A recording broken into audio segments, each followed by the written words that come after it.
Hi everyone, welcome to the Joy of Blue Collab. I am doing something a little different. I am sponsored for this video by Potomac Beads. I am using their February treasure kit. You should have seen an unboxing video up on the 10th, and if not, I'll check into that. I haven't checked to make sure it went up. But anyway, these little blue hearts, really pretty blue and whitish hearts, were in the kit, as well as the eye pins, and the little silver beads and the clear beads were part of a check glass mix, which you can barely see, but they're underneath the silver beads on top the hearts. Oh, my camera has a focusing problem. There we go. And forgive my nails. When I'm making jewelry, nail polish does not go well with it. There's also a silver bead on top of these white beads. Now, the earring findings, the white beads, which are check glass melon beads, also from Potomac Beads, but I bought them in 2021. They're 8mm white melon beads, check glass. And the little tiny bit of chain, 7 links, was from my stash. So, and all I did was, and the head pins here have a ball on, which is about the same size as the little balls we got in the kit. So I just wanted to make some dangly earrings, and I didn't feel like the blue hearts went with most of the other blue in the kit, so I decided to bring out some white and just make some cute heart earrings. So we're just going to go ahead and make one. I've already wire wrapped the melon bead, and the next step is I'm going to do a short tutorial. Hopefully it's short, because I know Sarah prefers these to be project shares, but I'm going to have some other tutorial videos for Potomac Beads also. And oh gosh, well, maybe. I just have to get this little link on here. I might not open that wide enough. That's what the problem is. And I have to always make sure I'm on screen too. Maybe I need to come down a little bit for this. I'm just linking the first of 7 links. I counted them. 1, 2, 3, 4, 5, 6, 7. Yeah. I like odd numbers, and these are kind of big hearts. If I had small hearts, I probably would have used only 5 links. So I started the wire wrap process on these, but I didn't finish them. I'm going to pick this up with my bent nose pliers and just open that link a little bit. And the first one I'm going to put on, and I want to try and make sure it's going in from the front, if at all possible, like that. Well, the link doesn't want to turn around the bend in the head pin. Huh, I must not have it open wide enough again. There we go. Easy fix, and then we just take that and close it.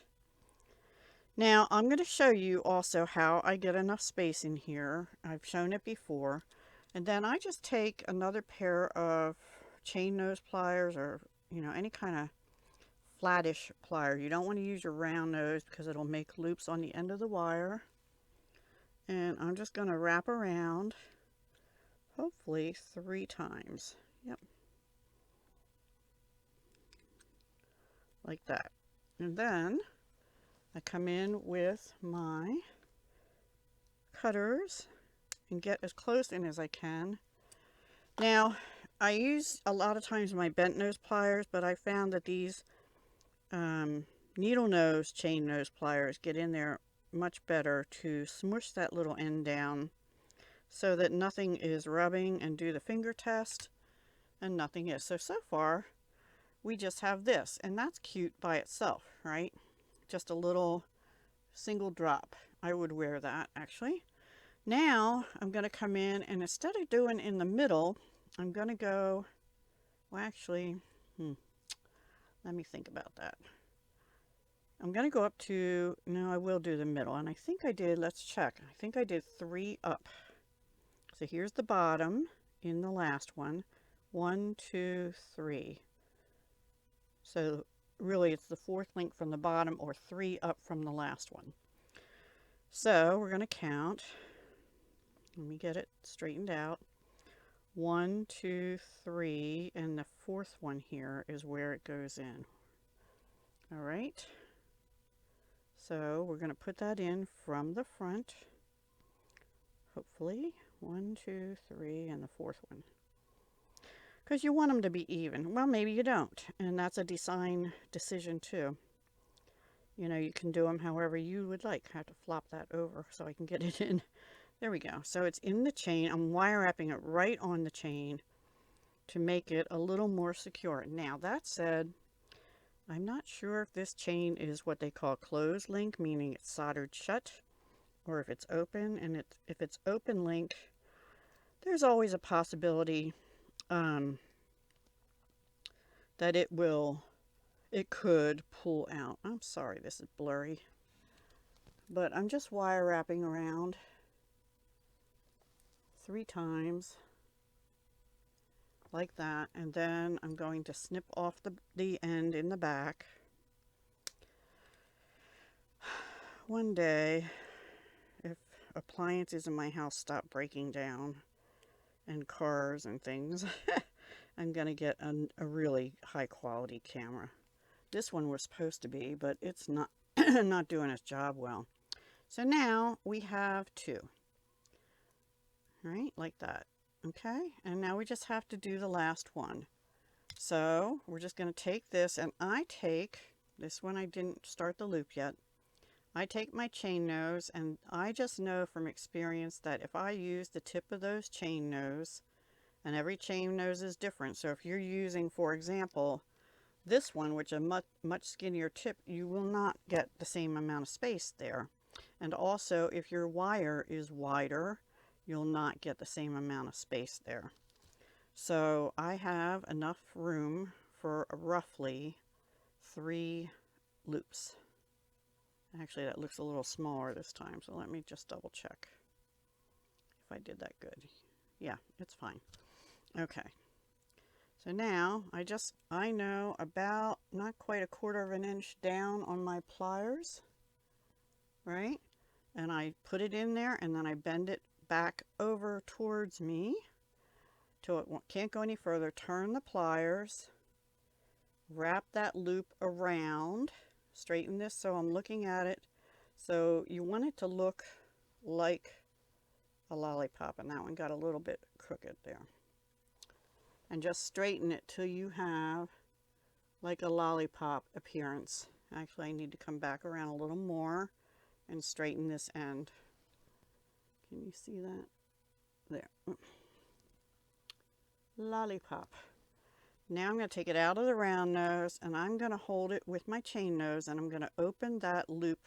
Just lift that wire up, and we're going to bring over our earrings here, and then I'm going to go in from the front on the very first loop, not the whole of the eye pin from the piece above, but the first link of the chain. Okay, and then I'm going to bring my bent nose back in and hold it down with them, trying to be careful not to squish the wire, the chain. And then we're just going to start wrapping. I pull it tight. I'm shaking a little bit this morning. I actually had too much coffee. I've been trying to cut back, but I had 2 cups today, 2 tall cups today. Probably not a good thing for me. Anyway, and then that's tight. Till it's tight. I wrapped it 3 times. Cut it off in the back. And squish that little tail down, kind of going around, bending it around. Being careful not to squish the bead under it. Now, and that's a reason I put the silver bead on top the clear glass bead, because I've been known to occasionally break a crystal or a glass bead. So now, oops, let me get an earring card. I'll be right back. So there we have our simple but adorable blue heart earrings. I'll call them I'm Blue for You. but I think they're pretty and can be worn any time of year. You know I love blue. That's why Sarah at Crafting and Relaxing has this collaboration. She also loves blue, and I'm doing this on both my channels, but sometimes I'm alternating. Last month I only did my other channel, and I'll link that down below, and that's mostly paper crafts. This month I'm trying to do something small for both channels. So I hope you like that, and thank you to Potomac Beads. I will be coming back with more Potomac Beads over the next week or two from the February treasure kit, which has lots of beautiful reds, blues, purples, and some interesting stringing material. And I'll have a tutorial using that as well. So be sure to come back and check out what I make with the rest of the box. And also be sure to check everyone participating in Joy of Blue by using the hashtag. It's kind of an open collaboration, and we're posting at noon on the 12th each month. Take care. Have a great day. Bye for now.